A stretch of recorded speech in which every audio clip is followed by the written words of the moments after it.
12장 13장이 굉장히 중요한 장인데, 이 12장 13장의 핵심 내용이 뭐냐면은 사탄이 미가엘과의 전쟁에서 패배하여 땅으로 쫓겨나서 교회와 성도를 공격한다는 것입니다.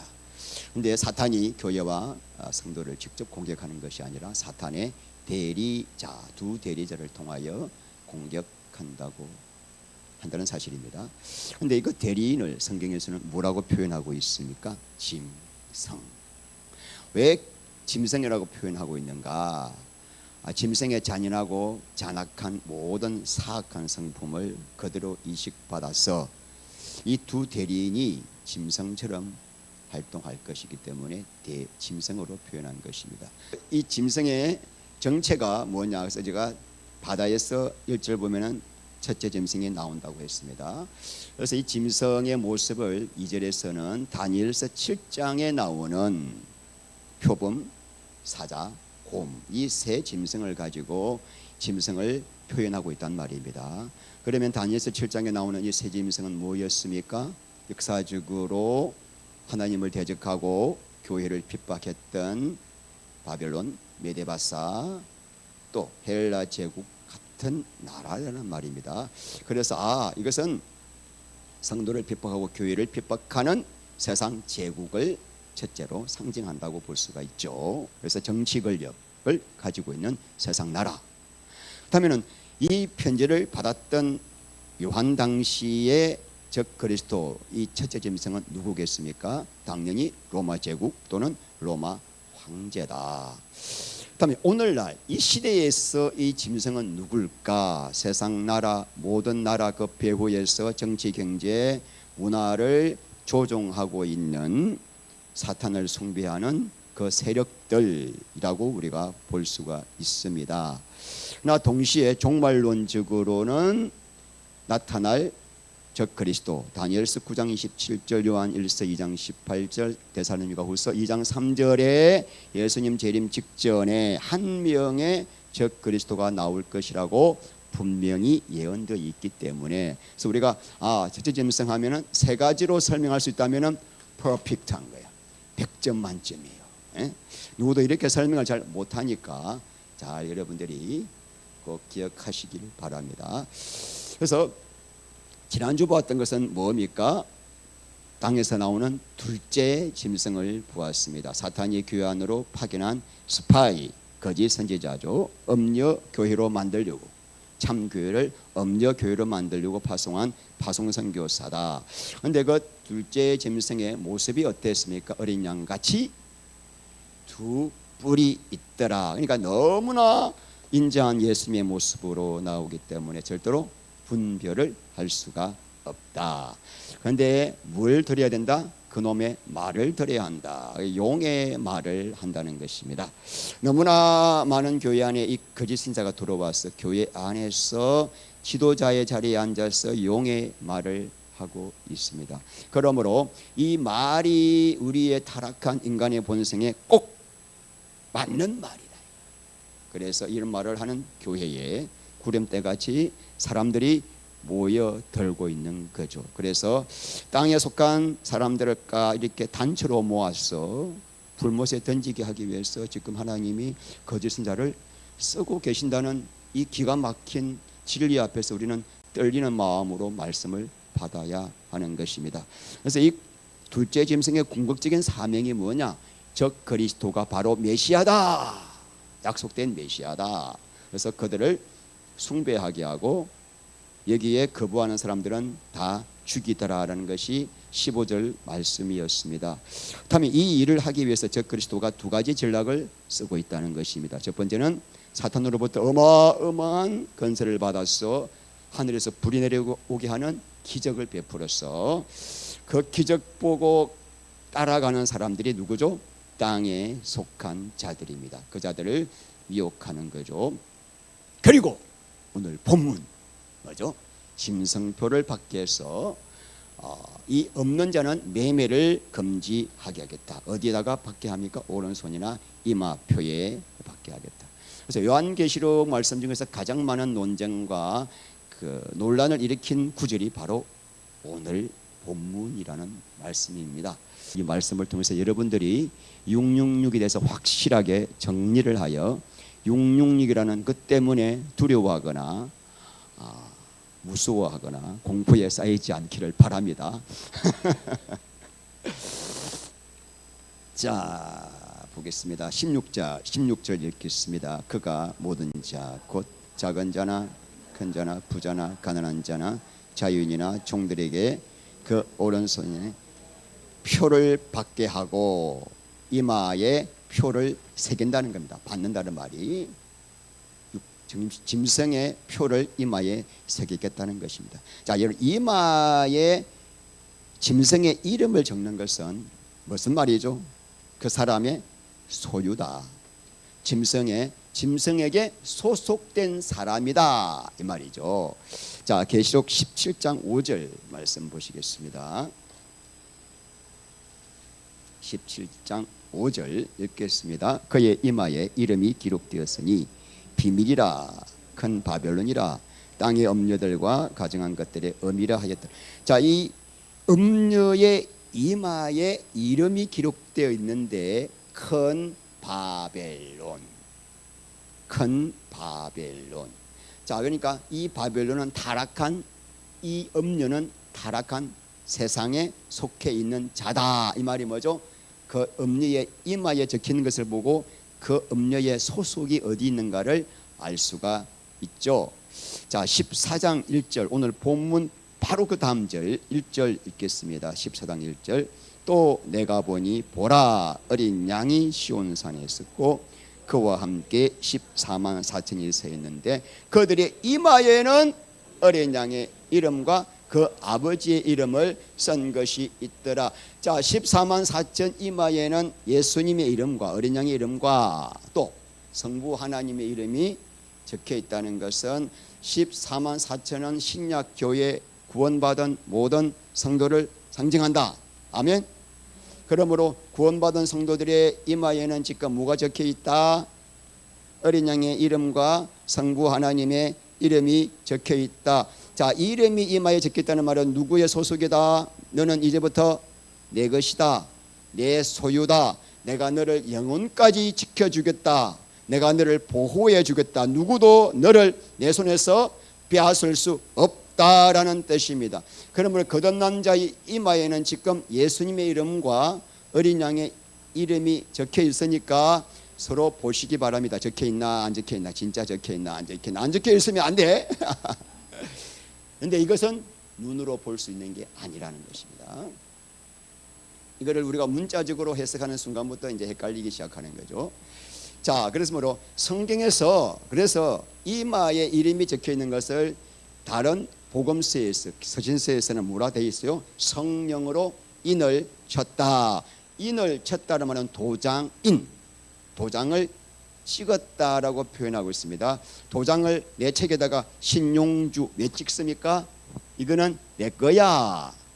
하나님의 소유야. 누구도 뺏어갈 수 없어 라는 뜻이죠.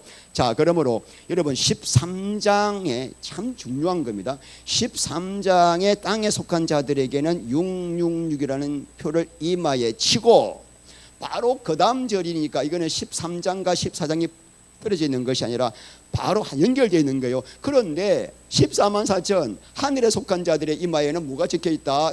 666이 아니라 하나님의 이름, 예수님의 이름이 적혀 있다는 것을 기록한 것을 바로 연결한 이유는 뭐냐면은 사탄은 땅에 속한 자들의 이마에 666을 치면서 너는 내 거야 라고 소유를 주장하고 하늘에 속한 자들은 성령님이 이마에 하나님의 이름, 예수의 이름을 딱 치면서 인을 쳐시면서 너는 내 것이라고 말씀을 이렇게 짐승표와 성령의 인침을 두 개를 구별시켜서 보여주기 위해서, 대조하기 위해서 바로 연결시킨 거예요.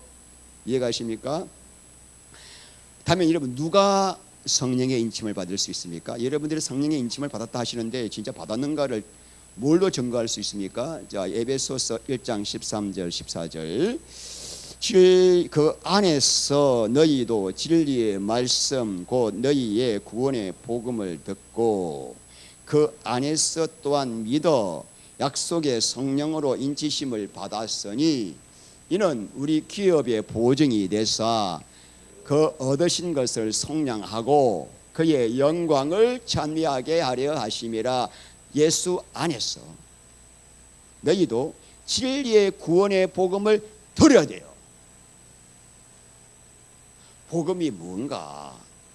하나님의 아들 예수님이 사람으로 오셔서 나 같은 죄인을 구원하시려고 당신의 생명을 버리신 사랑의 러브스토리가 복음이에요. 나 같은 죄인, 신용주가 여러분 어마어마한 죄인이란 거 아십니까? 지옥에 1000만 번 가도 마땅한 죄인이란 거 아십니까? 근데 이 나 같은 죄인을 위하여 하나님의 아들이 십자가에서 피를 쏟고 살을 찢고 나를 구원하시다는 그것이 복음이에요. 그 복음을 듣는 순간에 성령님께서 내 눈을 열어 예수님을 향한 사랑을 주시는 거예요. 예수님을 향한 신뢰, 예수님을 향한 충성된 마음, 예수님만을 갈망하는 마음을 우리에게 주셔요. 여러분, 내가 누구를 생명바쳐 사랑을 했을 때 그 상대방도 나에게 생명을 바쳐 사랑을 할 때 사랑이 성사가 되는 거예요. 사랑은 반응이 없으면 사랑이 안 돼요. 우리 예수님은 나를 위해 죽으시기까지 사랑하셨어요. 근데 나도 사랑으로, 그런 사랑으로 반응해야만 서로가 하나가 되는 거예요. 부부가 되는 거예요. 근데 그 사랑을 어떻게 받는가? 복음을 들을 때 성령님이 그런 은혜의 사랑을 부어 주시니까 그 사랑이 깨달아지면서 예수님을 나의 생명의 주님으로 믿고 영접할 때 그것이 그 안에서 믿는 거예요. 예수 안에서 그걸 믿는다는 거예요.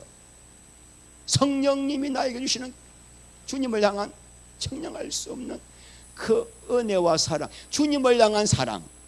당신이 나를 위해 생명을 주셨으니 나도 주님을 향하여 생명을 바치고 싶어하는 그런 마음이 내 안에서 나오는 것이 아니라 성령이 주시는 거죠. 이 성령이 주시는 마음을 가지고 주님을 나의 주님으로 믿을 때 예수님을, 그것을 믿음이라고 하는 거죠. 그래서 이런 믿음을 가졌을 때 성령님이 우리에게 뭘 오십니까? 우리 안에 들어오셔서 우리에게 새 생명을 주시는 거죠. 이거를 거듭났다. 할렐루야. 거듭났다라고 하는데 다른 말로는 성령으로 인쳤다 그래요. 도장을 찍었다는 거예요. 너는 내 거. 아멘. 이걸 어떻게 표현하냐면은 이마에 예수님의 이름이 찍혀 있다는 거예요. 너는 내 거. 너는 내 것이라는 말은 뭡니까? 너는 이제부터 나만을 위해 살아야 돼 이거예요. 인친 건 좋아하시는데 그 다음 말을 또 안 좋아하시죠 여러분들이. 그까지만 좋아하면 안 되는 거예요. 그까지만 좋아하면 이 요한계시록을 이해할 수 없습니다. 너는 이제부터 나의 영광만을 위해 사는 존재가 되었어라는 것까지 들어갈 때 진짜 믿음이 되는 것이고 약속의 말씀이 내 안에서 다 이루어지는 거죠. 우리가 요한계시록 7장 14절 말씀 보면은 하나님의 천사들이 와가지고 14만의 종들의 머리에 뭘 칩니까? 이마에 인을 치는 모습을 보았죠. 이건 역시 신약 성도들 안에 성령님이 오셔서 우리를 뭐하는 거다? 거듭나게 하실 사역에 대한 내용이 있죠. 자, 묻겠습니다. 그렇다면 왜 하필이면은 이마에 도장을 찍었다고 표현했을까? 왜 성령의 인침을 이마에 찍었다, 도장을 찍었다라고 표현할까요? 이마는 우리의 정신과 사고의 기능을 대표하는 곳입니다.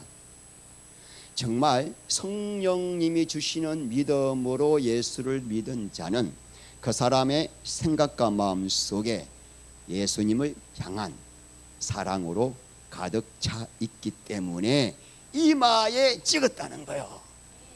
이해가시나요? 그러므로 여러분 지금 내 마음이 세상으로 가득 차 있으면은 아마도 사탄이 인을 친 자일 가능성이 많은 거죠. 그럼 이 말씀을 통해서 나는 지금 내 생각과 마음이 24시간 어디를 향하고 있는가 바라봐야 되겠죠.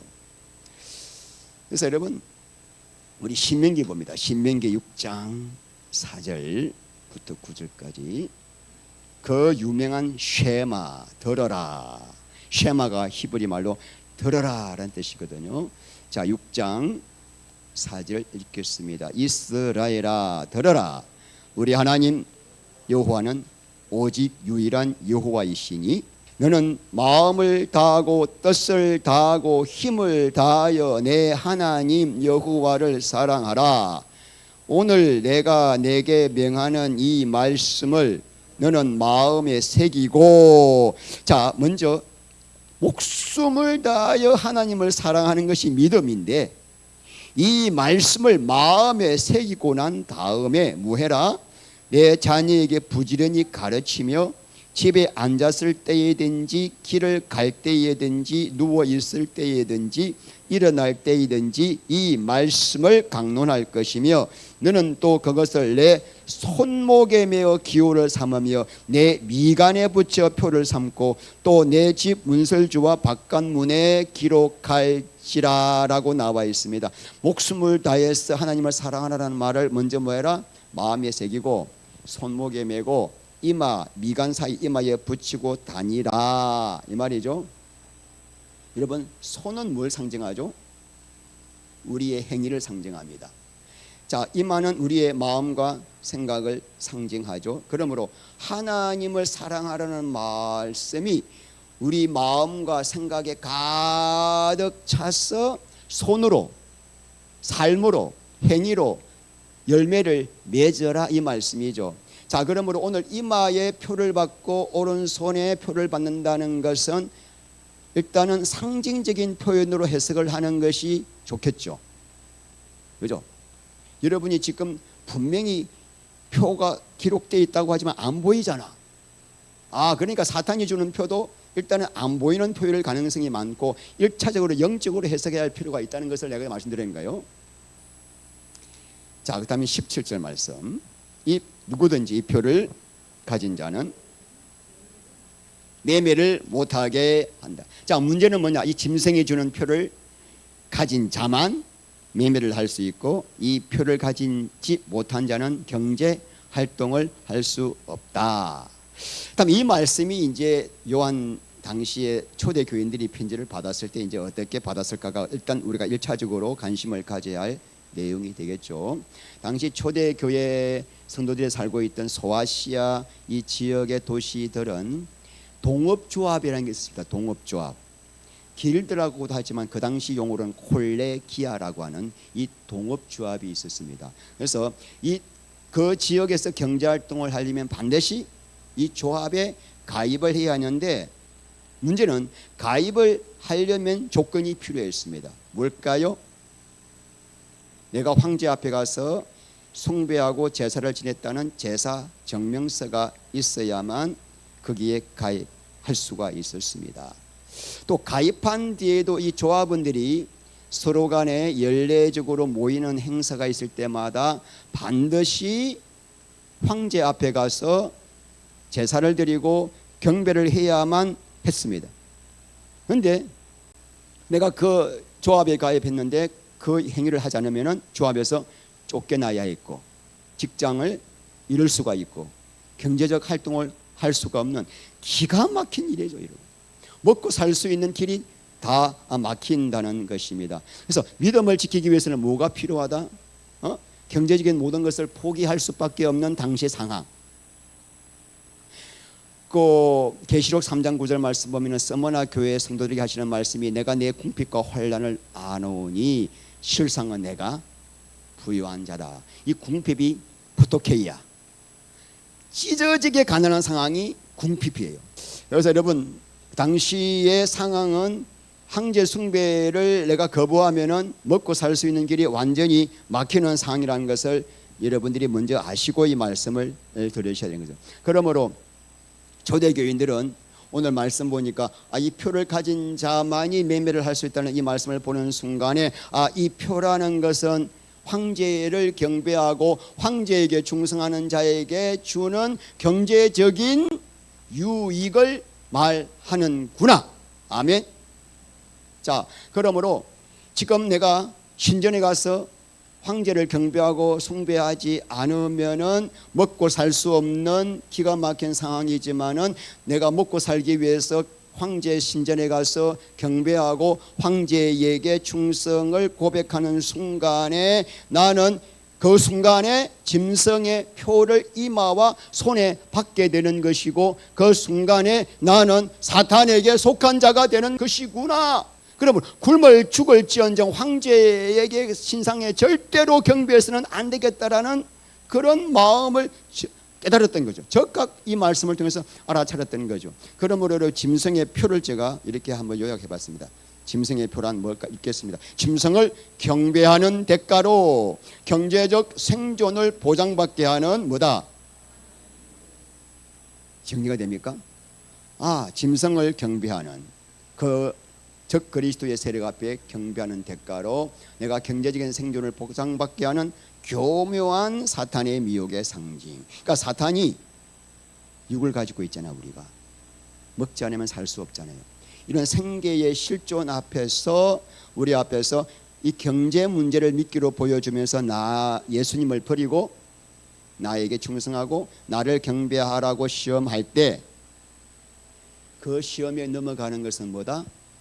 예수를 부인하는 것이고 사탄에게 경배하게 되고 그 순간에 뭘 받는다? 짐승의 표를 내 이마에 새겨지는 것이죠. 왜 하나님께서 짐승을 통하여 이런 시험을 허락하실까? 그것을 통해서만 내 믿음이 참 믿음인지 가짜 믿음인지 알 수가 있거든.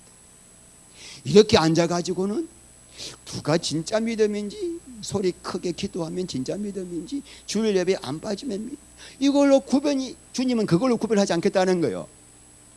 먹는 문제 딱 보여주면서 이 문제 앞에서 먹기 위하여 짐승 앞에 가서 경배해 하면 우뻑 경배하고 그거 받으면은 뭐다? 그 사람은 누구에 속한 자다?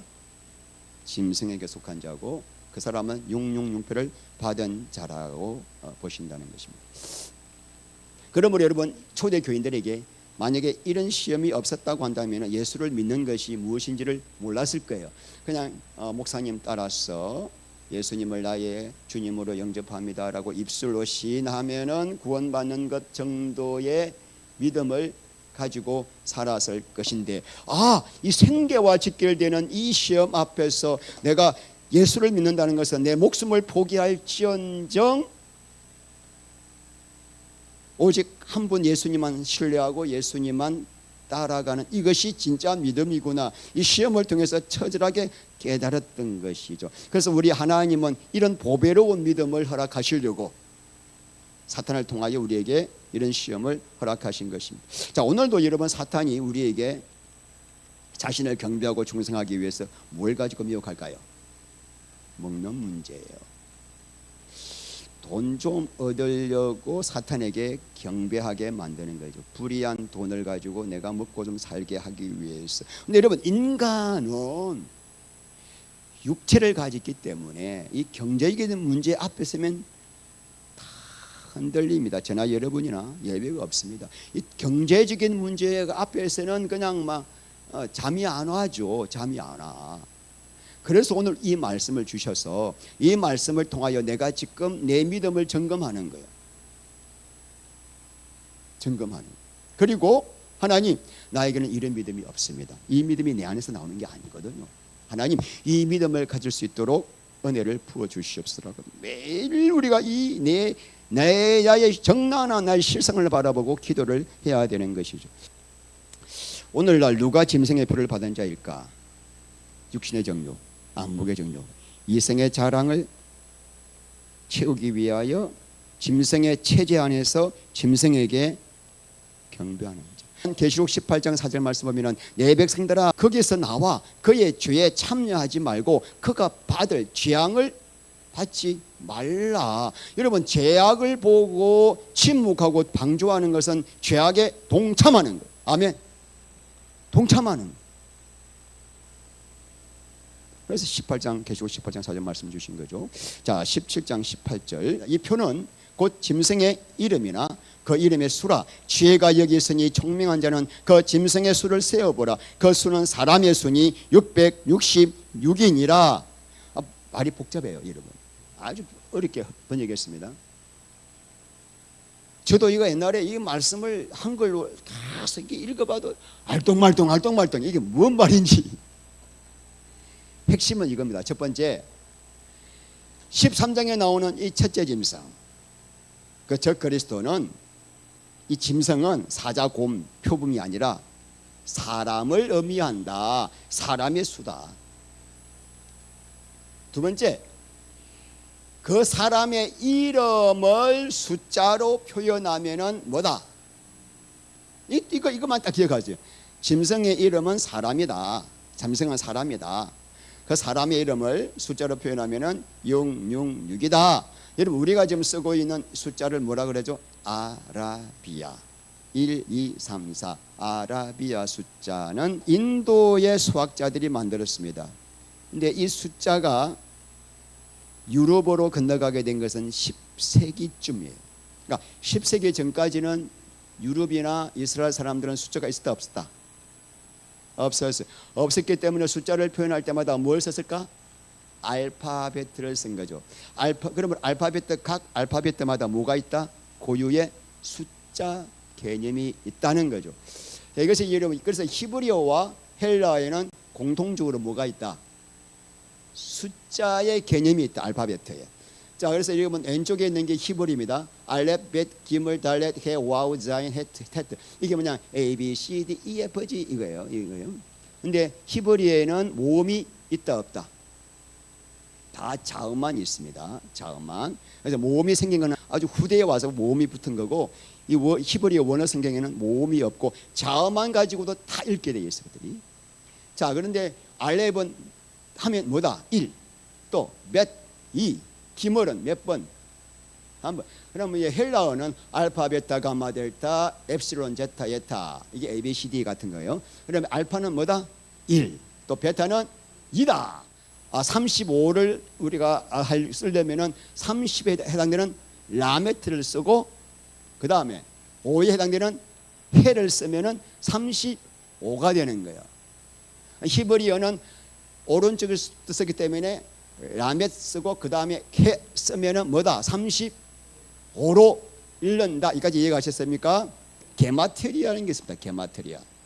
게마트리아가 뭐냐면 시작. 문자를 숫자로 바꾸어서 그 문자 안에 있는 이 의미를, 숫자에 숨긴 의미를 가지고 해석하는 성경 방법입니다. 자, 예를 들어서 여러분 이거 보십시오. 자, 히브리는 어디부터 읽는다? 오른쪽에서부터 읽습니다. 자, 달렛, 와우, 달렛이요. 영어로 DVD입니다. 자, 이건 뭐요? 다윗이에요. 다윗. 자, 히브리어에는 모음이 있다 없다? 달렛, 와우, 달렛만 찍고도 사람들은 뭐로 읽는다? 다윗으로 읽으면서 다윗 읽는 순간에 그들은 달렛은 4, 와우는 6, 달렛은 4, 합계 얼마? 그래서 자기들은 숫자가 없기 때문에 다윗이라는 말을 읽으면서 뭐가 떠오른다? 14가 떠오르는 거예요. 14. 자, 그렇다면은 마태복음 1장 17절, 그런즉 모든 대수가 아브라함부터 다윗까지 14,14대를 읽으면서, 히브리인들은, 유대인들은 읽으면서 아브라함부터 다윗까지 다윗이요 이렇게 읽는 거예요. 그들은 다윗 하면 14가 떠올라. 이해가시나요? 그 다음에 다윗부터 바벨론으로 사로잡힐 때까지 다윗이요 이렇게 읽어요. 바벨론으로 사로잡힌 누구부터 그리스도까지 다윗이요 읽는 거예요. 그러니까 내가 예를 들어서 뭐 영숙이를 사랑한다고 할 때, 나는 영숙이를 사랑한다고 하지 않고 57을 사랑한다, 이런 식으로 표현한 거예요. 사람의 이름을 딱 드러내지 않고 이렇게 비유적으로 할 때 그들은 숫자 자체가 없었고 또한. 그래서 이해가시나요? 자, 그러면은 우리들은 14도를 읽지만 이스라엘 사람들은 다윗을 읽기 때문에 마태복음은 누구를 위한 성경책이다? 유대인들을 위한 성경책이기 때문에 유대인들은 이 말씀을 읽을 때 14도로 읽지 않고 다윗으로 읽으면서 이건 지금 예수님의 족보잖아요. 그러므로 예수님은 다윗의 후손으로 오실 약속된 메시아구나라고 이해하게 하려고 마태가 이렇게 고의적으로 막 중간에 왕들을 빼고 없애고 막 그래가지고 일부러 14를 맞췄거든요. 이해가시나요? 이게 게마테리아라는 거죠. 자, 그래서 그렇게 그들은 알아듣기고 그들로 하여금 예수님이 메시아라는 것을 증거하기 위해서 마태가 이런 식으로 성경을 쓴 거죠. 자, 그러면 18절 말씀입니다. 이 도대체 짐승이 누군가 궁금하지? 그 짐승에 해당되는 사람을 게마테리아 방식으로 해서 숫자로 바꾸면 누가 나온다? 666이 나온다. 여기까지 이해가셨습니까? 자, 그러면은 이 적 그리스도가 누구인가를 알기 위해서 사람들이 막 계속 이름을 숫자로 바꿔봐요. 숫자로 바꿔보니까 너무나 많은 사람들이 나와요. 로마 황제 티투스도 666이더라고, 이름을 바꾸니까. 또 카리굴라도 666이야. 로마 교황 베네딕트 9세도 666이 나와. 바오로 5세도 666이 나와. 이슬람 창시자 마호메트도 얼마 나와? 히틀러도? 나폴레옹도? 666. 근데 여러분, 이 편지는 누구에게 준 편지? 초대교인. 그러니까 초대교인들은 나폴레옹을 알아요, 몰라요? 그 사람들은 아니라는 거. 일단은 초대교인들이 알아들을 수 있는 이런 편지라고 하는 것은 뭐예요?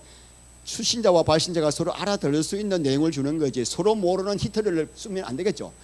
도움이 안 되지. 그래서 정통신학자들은 이 자가 누굴까요?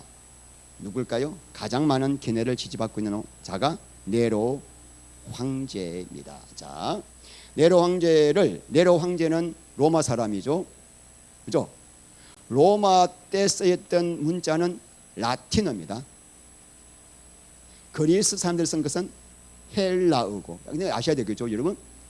자, 로마 사람은 뭘 쓴다? 라틴어를 헬라어로 바꾸면 이게 헬라어예요. 네론 카이사르예요. 제가 영어로 옆에 여러분들을 위해서 네론 카이사르라고 했어요. 자, 그런데 이것을 헬라어로 하면은 네론 카이사르인데 이것을 히브리어로 음력을 하면은, 히브리어로 발음을 하면은 어떻게 되는가? 자, 히브리어는 어디서부터 들른다? 오른쪽에서부터. 이게 니언 R N N K S L이에요. R이에요. 그러니까 네론 카스, 전부 다 모음이니까 네론 카스르인데 카사를 읽어요. 근데 이 네론 카사르를 히브리어의 숫자 문자로 딱 더하니까 얼마 나와요? 대해 보세요. 나온다. 666이 나오는 거죠. 그래서 왜 이런 네로 황제가 666이라고 가장 많은 지지를 받고 있는가 하면은, 지금 네로 황제는 30년 전에 죽었거든. 이 요한계시록에 쓰이기 전에. 그렇지만은 기독교를 공식적으로 핍박한 최초의 황제예요. 그래서 가장 악명 높은 황제로 각인되어 있기 때문이에요. 그리고 많은 초대 교부 히폴리투스 빅토리누스가 666을 네로 황제라고 출석을 그들의 책에서 하고 있기 때문에 저도 일단은 네로라고 이 의견에 동의를 하는 바이올시다. 하지만 여러분, 요한 당시에는 네로가 적그리스도이겠지만은 우리 2000년 동안에 쭉 살아왔을 때 사실은 로마의 모든 황제들이 누구죠? 666이죠. 적그리스도죠. 로마 가톨릭의 교황도 적그리스도죠. 그리고 2000년 교회사 가운데 짐승의 역할을 한 수많은 적그리스도 똘망이들이 666일 수가 있습니다. 그러나 오늘 본문에서 말하는 666은 누구다? 네로 카사르라고 보는 것이 가장 타당하지 않겠느냐 생각합니다. 근데 여러분, 중요한 것은 666이라는 숫자 자체에도 영적인 의미가 있어요. 숫자에 들어있는 비밀적인 수비적 의미가 있다라고 보아야 됩니다. 숫자 자체에도 그 안에 숨은 뜻이 있기 때문이죠. 자, 일단 여러분 6은 사람의 수입니다. 왜냐? 왜 그럴까? 사람이 천지 창조할 때 몇째 날? 6째 날에 창조되었기 때문에 사람의 수죠. 그런데 6은 불완전한 수입니다. 왜 불완전한 수죠? 사람은 하나님의 형상으로 지어서 하나님 보시기에 좋았다라고 할 만큼 완벽하게 창조되었지만은 사람 안에 예수님이 들어오시지 않으면은, 생명과를 먹지 않으면은 반드시 하나님을 모독하고 배도하게 되고 거역하게 되고 온갖 죄를 지을 수밖에 없는 존재라서 반드시 멸망에 빠져야 할 존재이기 때문에, 그래서 사람의 수 6은 완전수 7에서 뭐가 빠져요? 하나가 빠진 거예요. 한 개가 뭐예요? 예수님. 다 갖고 있는데 한 개 빠지면 저주라는 거예요. 그래서 이 6이 몇 개예요? 3번을 반복했습니다. 여러분 3번은 최고 절정을 말합니다. 우리가 뭐 할 때도 3, 3번. 한 번으로 우리 가위바위보 하면은 이거 불완전해. 적어도 2번, 3번까지는 하자. 그럼 내가 승복하겠다. 여러분 하나님의 거룩을 완전한 거룩으로 우리가 표현하기 위해서 성경에 거룩 딱 3번 나와. 우리 하나님의 나라는 영원. 그런데 이 6이 몇 개 있다? 3개 있다. 그러니까 철저하게 인본주의, 하나님이 없는 인간성의 절정, 오만함의 극치. 그래서 창조주 하나님을 모독하는 자, 하나님을 위해서 창조된 사람이지만 이 하나가 부족함으로 말미암아 하나님을 모독하는 666은 뭐다? 적그리스도의 이름이죠. 그러므로 여러분 사탄은 자기에게 속한 자, 땅에 속한 자들에게 뭘 칩니까? 이마에다가 자기 이름을 찍는 거예요. 666, 너는 이제부터 내 거야. 나랑 함께 유황불못에 들어가야 내가 택한 존재야. 그런 의미로 뭘 찍어요? 666을 찍는 거죠. 그래서 하늘에 속한 자들의 이마에는 7 예수님의 이름이 적혀 있고, 땅에 속한 자들은 한 개가 빠졌어. 세상의 부귀 영화 명예 다 가지고 있는데 한 개가 빠졌어. 예수의 생명이 빠진 거야. 그 사람은 너는 내 것이야. 666을 찍고 유황불못에 들어가는 것입니다. 자, 이렇게 여러분 666을 지금 제가 상징적으로 풀었습니다. 이렇게 해석할 수 있지만 상징적으로만 해석할 수 없는 이유가 있습니다. 왜냐? 요한계시록의 13장의 666은 초대 교인들에게만 주신 말씀이 아니고 2000년사 모든 성도들에게 주신 말씀이요, 특별히 마지막 때 있을 일들을 예언한 말씀이기 때문이에요. 마지막 때 있을 사건을 예언한 것이기 때문입니다.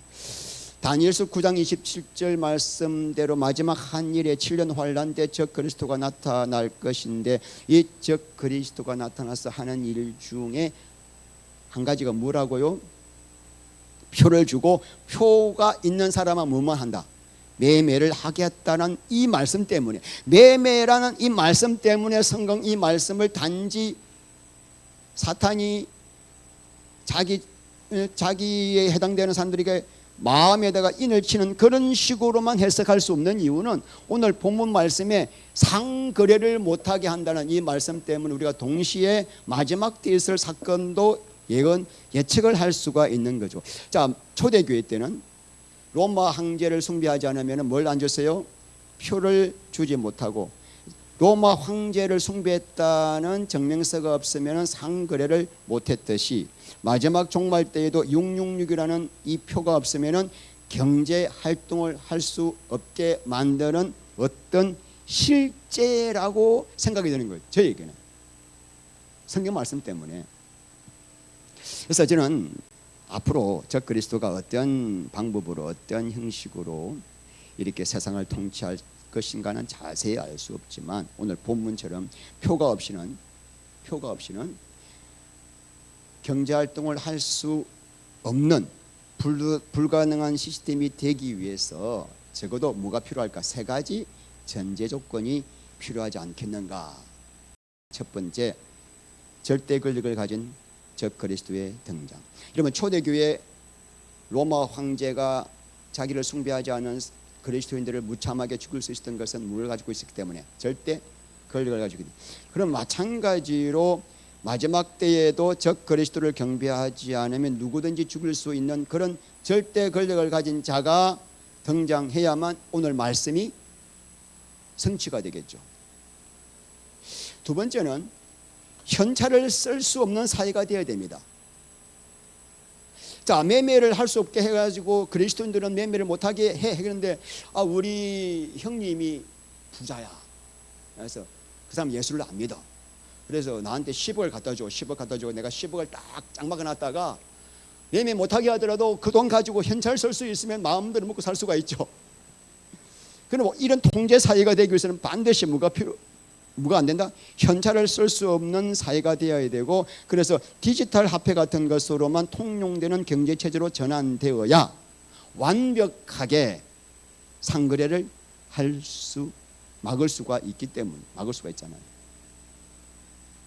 그리고 지금처럼 핸드폰으로 결제가 가능하다면은 내 핸드폰이 막혔어, 결제 못하도록.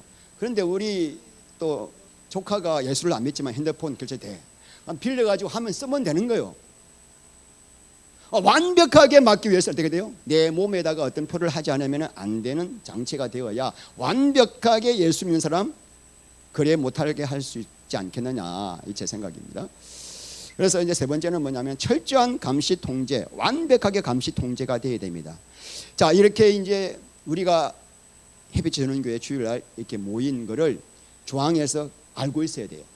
그래야 여러분들 다 막지. 여러분 모든 그 결제 기능을 막을 수 있을 거 아닙니까? 그러니까 우리끼리 카톡하는 거, SNS 통화 내역, 여러분들이 어디서 뭐 하는 거 전부 다 알고, 수요 모임에 나오나 주일 예배에 나오나 다 알고 있어야 돼. 알아야 그저들을 리스트 뽑아가지고 뭐 합니까?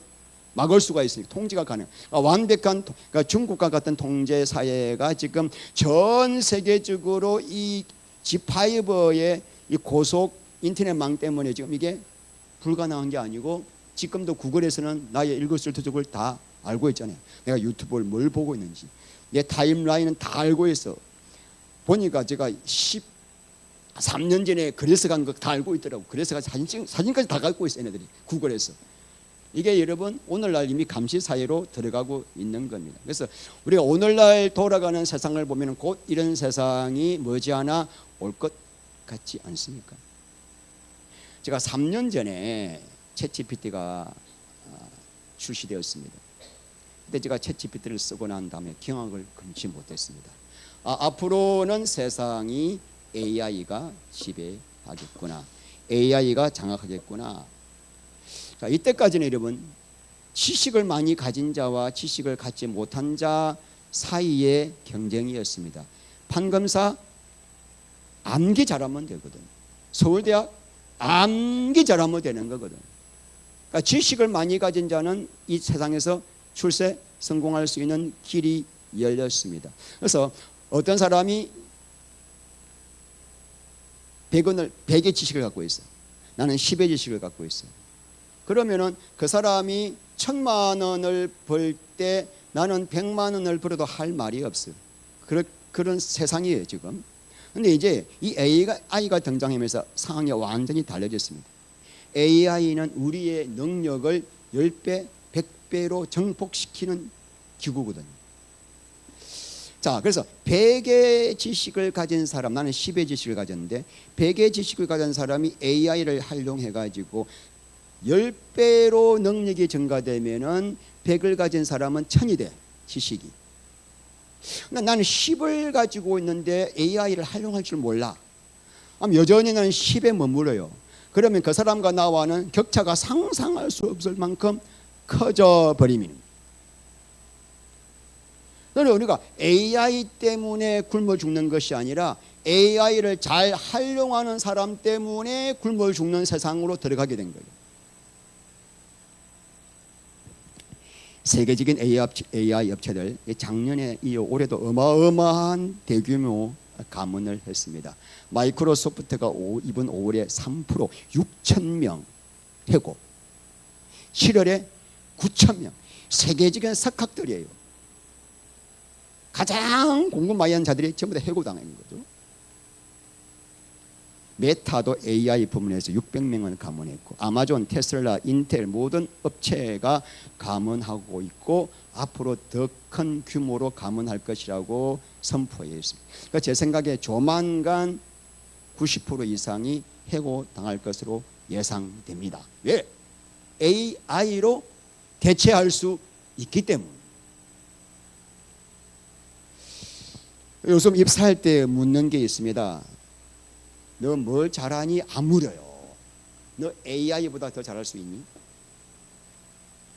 번역, 코딩, 글쓰기, 디자인, 분석 능력 필요 없어요. 내가 영어를 너무 잘해요. 필요 없어. 국어를 더 잘해. 내가 디자인 잘합니다. 필요 없어. 디자인. 지금 8월 달에 이번에 구글에서 나왔잖아요. 나노 바나나.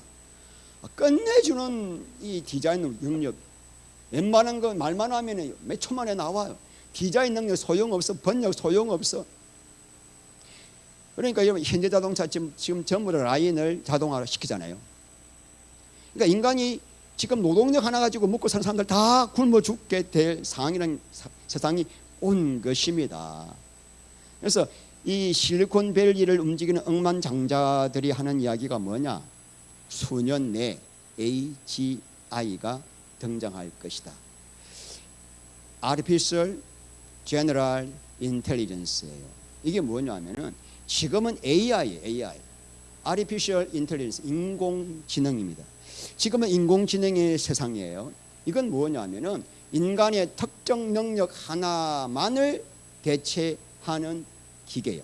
알파고는 바둑만 하는 AI예요. 챗 GPT는 대화를 통해서만 업무를 수행하는 거예요. 자율주행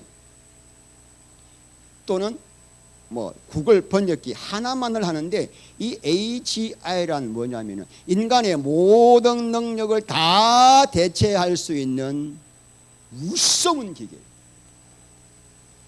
이 기계가 지금 2년 이내에 또는 5년 이내에 10년 이내에 나오겠다고 하는데, 이 지금 실리콘밸리를 움직이는 이 자들이 계속 하는 이야기가 뭐냐면, 이 AGI가 등장하면은 지금 세상이 인간이 해결할 수 없는 모든 문제를 거의 다 해결할 수 있을 것이다. 기후 문제, 핵 융합 문제, 질병 문제, 생로병사 문제, 거의 인간이 할 수 없는 모든 문제를 다 해결하여 어떤 세상이 된다? 지상 이 되어 영생 복락을 죽지 않는 세상. 여러분, 그들이 하는 이야기예요. 죽지 않는 세상. AGI 천사인가 악마인가, 이것도 제가 좀 참고를 했지만은 이제 볼 필요 없고요. 제가 다 말씀드릴 테니까. 그래서 대부분의 사람들이 이제는 뭐가 없어요? 할 일이 없는. 뭐하죠? 실직을 하게 됩니다. 그래서 뭘 주겠다? 기본 소득을 주겠다는 거예요. 얼만큼? 딱 먹고 살 만큼 주어서 먹고 사는 좀비족으로 다 만들겠다. 여러분, 이게요, 요한 당시의 그 로마 제국 상황이 꼭 이런 상황이었습니다. 로마가 세계를 정복하면서 약 1,000만 명의 노예를 거느리게 되었습니다. 그러다 보니까 로마 시민들의 노동력이 필요 없어졌고 40% 정도가 실직을 하게 되었습니다. 여러분, 40% 정도가 실업자가 되면 폭동이 일어날 수가 있습니다. 그래서 로마 정부에서 그들에게 뭘 주냐면 기본 소득을 주기 시작합니다. 겨우 먹고 살 수 있을 정도. 그러니까 이 기본 소득의 개념이 누구에게서 나온 거예요? 로마에서부터 나온. 여러분, 기본 소득을 주게 되면은 민주주의, 자유민주주의에서 반드시 어디로 갈까?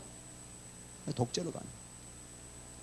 이재명이가 자꾸 기본소득 주겠다고 하는 것이 국민들을 배급받는 거지로 만들어서 뭐 하기 위해서요?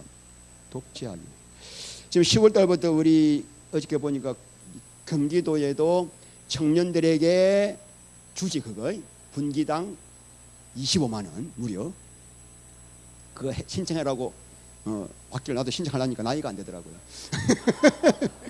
아, 난 늦었어. 1년에 100만 원, 한 달에 10만 원 정도를 자꾸 주면서 먹는 것에 길들이는 이 교만 전략이죠. 사람들이 머리가 없어요. 지금 뭐가 어떻게 돌아가는지를 모르고 살고 있는 거죠. 자, 여러분, 그렇게 되면 먹고 살기 위해서 먹이를 주는 사람에게, 짐승에게 경배할 수밖에 없어요. 근데 여러분, 사람이 의식주만 해결된다고 살 수 있나요? 행복하지 않아요. 그래서 뭘 추구합니까? 정신적인 만족을 추구하죠. 그리고 자아 실현을 추구하게 됩니다. 그런데 이 로마 사회는 이미 모든 권력과 부가 상위 계층, 극소수의 계층에게 집중되어 있기 때문에 일반 시민들은 상위 계층으로 올라갈 수 있는 길이 있어요, 없어요? 완전히 막혀 있는 거죠. 그래서 폭동과 소요가 일어날 수 있는 그런 위험이 잠재되어 있었기 때문에 로마 정부가 이를 해결하기 위해서 만든 방법이 뭘까요? 엔터테인먼트. 오락, 쾌락, 음란에 빠지게 완전히 개돼지로 만드는 거예요, 여러분. 사람. 그래서 5만 명, 8만 명 들어갈 수 있는 원형 콜로세움을 만들어 가지고 검투사들이 서로 싸워 죽이는 모습을 보면서 열광하게 만드는 거예요. 기독교인들이 사자에게 찢겨 죽는 모습을 보면서 막 피를 보면서 막 환호를 하는 거예요. 그러니까 다른 사람들의 내 행복을 추구하기 위해서, 다른 사람들이 고통 가운데 죽는 모습을 보면서 자기들이 행복을 느끼는 그런 잔인한 즐거움에 취하도록 만들었습니다. 이것이 여러분 제국이 세상을 통치하는 방식이에요. 근데 세상 역사는 여러분 동일한 패턴으로 흘러갑니다. 왜 그럴까요? 세상을 지배하는 임금이 동일한 사탄이고, 우리 인간은 똑같은 타락한 아담의 본성을 가지고 있기 때문에 앞으로 이 세상의 역사가 앞으로 계속 반복될 것이라는 것을 우리는 예상을 해야 되는 거죠. 지금 실리콘밸리 억만장자들, 일론 머스크, 오픈 AI의 샘 알트만, 실리콘밸리의 대표적 창업가 마크 앤드리슨, 이런 사람들이 이런 세상을 꿈꾸고 있습니다. AGI가 등장하면 세상의 모든 권력과 부는 AGI를 쥐고 있는 0.0001%가 다 쥐게 되고, 자기들이 지면서도 자기 하수인들이 필요해요. 이게 1%예요. 인플루언서를 통해서 그들도 하수인 역할을 하면서 부를 누리도록 만드는 것이죠. 그럼 나머지 99% 사람들은 뭐가 없습니까? 할 일이 없어. AI가 다 하니까. 이때 이들이 뭘 지급합니까? 기본 소득을 100만 원 정도, 200만 원 정도 딱 주면서 그것으로만 먹고 사는 개돼지로 길들이는 거예요. 그래서 이 샘 알트만이 그랬습니다. 앞으로 이런 시대가 되면은 기본 소득을 뭘 주겠다? 암호화폐를 주겠다. 암호화폐 가지고 통제 감시할 수가 있거든요. 철저한 감시. 그러니까 로마가 사람들을 엔터테인먼트에 빠지게 해서 먹이만 주면 따라가는 개, 돼지로 만들듯이 사람들에게 앞으로 어떻게 할까요? 이 사람들은 지금 뭐 콜로세움 같은 건 없고 뭘로 빠지게 할까요? 넷플릭스 보게 만드는 거예요. 또 OTT 줘가지고 뭐 아마존 비디오, 애플 TV, 게임, 오락, 여기에만 딱 빠지게 만들어서 아무 생각이 없는 좀비로 만드는 거예요. 그래야 통치가 가능하죠. 그러면서 너네들 계속 이거 누리고 싶지? 나 경배해. 내가 너희들에게 먹이를 주는 사람이야. 그들의 방법이죠. 이 사람들이 그렇게 말을 합니다. 그게 그들의 꿈이라고. 그러나 여러분, 많은 이 AI 학자들 중에서도 반대하는 사람들이 많아요. 왜 AGI가 되면은 더 이상 사람이 AI를 통제할 수 없기 때문에, 우리 이 뇌 세포가 100조 개인데 지금 이 AGI 내 세포를 100조개로 만들겠다는 거예요. 100조개가 되는 순간부터 감정이 생겨요. 감정이. 그들 말로는. 그래서 자기 스스로 결정하는 거예요. 자기 스스로. 사람의 말에 순종하지 않는 거예요. 지금은 내가 챗GPT에게 말하는 대로 얘가 따라해요. 그런데 얘가 이제 감정이 생기기 시작하면은, 신용주 어저께 나한테 왜 너 말 함부로 했어? 오늘 나 기분 나빠. 오늘은 내 마음대로 대답할 거야. 이렇게 된다는 거예요. 자기들 마음대로 핵폭탄 스스로 누르게 할 수 있고, 통제. 그래서 세계적 물리학자 스티븐 호킹 박사가 죽기 전에 한 말이, 100년 안에 지구가 멸망한다. 그 네 가지 이유 중에 하나가 뭐다? AI. 그 사람은 그랬어요. 이 AGI가 아니라 ASI, Artificial Super Intelligence, 초인공지능이 나와서 인간은, 그러니까 예수님 오시기 전에 어쩌면 AI 때문에 스스로 멸망할 수도 있다라는 가설을 볼 수가 있습니다. 제가 이 AI에 대해서 장황하게 이 아까운 시간에 왜 설명을 드렸는가 하면, 오늘날 이 돌아가는 상황을 볼 때 계시록 13장의 666에 대한 예언이 조만간 실제화될 수 있겠다라는 생각이 드는 거예요. 자, 여러분, 이런 시대가 왔을 때 실제로 세상을 움직이는 실세가 누굴까요? 오늘 13장에 나오는 첫째 짐승, 즉 그리스도. 로마 황제가 무지무지한 권력으로 세상을 통치 지배하고 예수 믿지 않은 사람들을 죽일 수 있었듯이, 즉 그리스도가 인공지능을 통하여 얻어지는 막대한 부를 가지고 모든 경제를 장악한다면은 먹고 살기 위하여, 생존하기 위하여 그에게 뭐 할 수밖에 없다? 경배할 수밖에 없다. 그래서 여러분, 아까 제가 초두에 말씀드렸다시피 이런 세상이 되기 위해서는 반드시 매매를 할 수 없는 세상이 되기 위해서는 지금 사용하고 있는 지폐를 없어야 합니다. 근데 놀랍게도 지금 세상이 디지털 화폐로 가고 있는 시대입니다. 유튜브를 보면은 경제 뉴스가 온통 암호화폐, 스테이블 US 스테이블 코인, 비트코인, 특히 CBDC, 센트럴 뱅크 디지털 커런시, 중앙은행에서 발행하는 디지털 화폐, 지금 이게 계속 핫 이슈입니다. 조만간 우리 가족 여러분이 조만간 통장 안에 있는 원화가 쓰레기구나, 휴지 조각이구나, 이런 때가 곧 온다고 계속 경고하고 있습니다. 이 CBDC, 센트럴 뱅크 디지털 커런시, 그러니까 지금 여러분 암호화폐, 비트코인, 이것은 개인이 발행한 거예요. 이름이 뭐더라? 사토시 히라모토인가 뭔가 하여튼 그 일본 사람이 이거를 1907년 8년도에 개발한 거예요. 그게 지금 대박이에요. 코인 그때 뭐 1,000원짜리가 지금 1억 6천만 원 합니다. 앞으로 이제 모든 부가 더 이상 이 눈에 보이는 종이 쪼가리에, 종아 쪼가리는 계속 통장 안이 계속 공급량이 확대되니까 계속 실물 가치는 내려가는 거죠. 그래서 이제 점점 부가 이렇게 자산 쪽으로 계속 옮겨져 가는데, 사람들이 보니까 이 지금 이제 화폐, 이것도 디지털 화폐로 가는데, 이 비트코인이나 이 알트코인 같은 거는 사람들이 개인들이 만든 암호화폐라고 한다면은, 앞으로 그것을 센트럴 뱅크, 중앙은행에서 발행하는 디지털 커런시를 만들겠다 이거죠. 그래서 이재명이가 공약으로 내건 것이 CBDC를 발행하겠다. 그리고 하는 총재도 지금 추진하겠다라고 하면서 6월 달에 시범적으로 운용을 해봤습니다. 그리고 1차적으로 앞으로 국고보조금은 전부 다 CBDC로 지급을 하겠다. 그럼 CBDC가 어떤 것인가? 그러니까 여러분들이 우리가 지금 그 민생 지원금으로 생각하면 됩니다. 민생 지원금을 받을 때 10만 원 받았어. 그러면 10만 원을 받을 때 이것은 언제까지 사용해야 되고, 술집에 가면 안 되고, 남양주에서만 써야 되고, 이렇게 딱 정해져 있죠.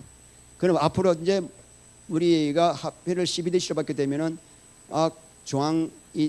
즉 그리스도가, 신용주가 어디 가서 얼마를 어떻게 썼는지 샅샅이 알고 있습니다. 그러니까 이 좋은 점도 있지만 결국은 통제 감시하기에 딱 좋은 화폐가 뭐예요? CBDC.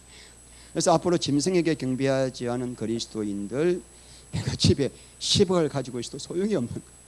CBDC 구자 막아버리면은 끝나는 거예요.